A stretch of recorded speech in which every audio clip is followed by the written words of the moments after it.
Assalamu alaikum everyone. I hope you all are fine.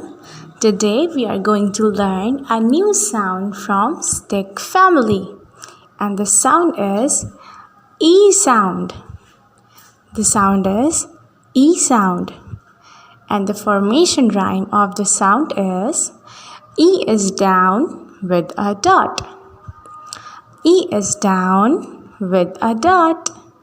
Now moving on to learn the vocabularies from E sound.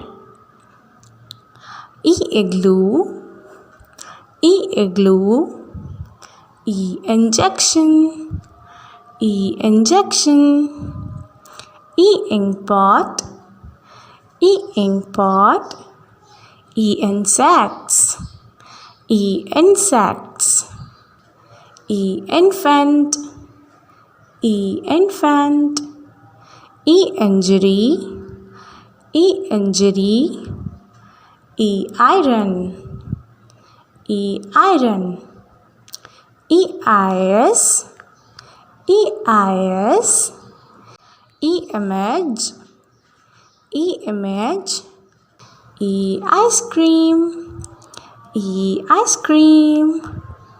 Do practice of writing E sound, and don't forget to learn the vocabularies from E sound as well. Take care. Bye-bye.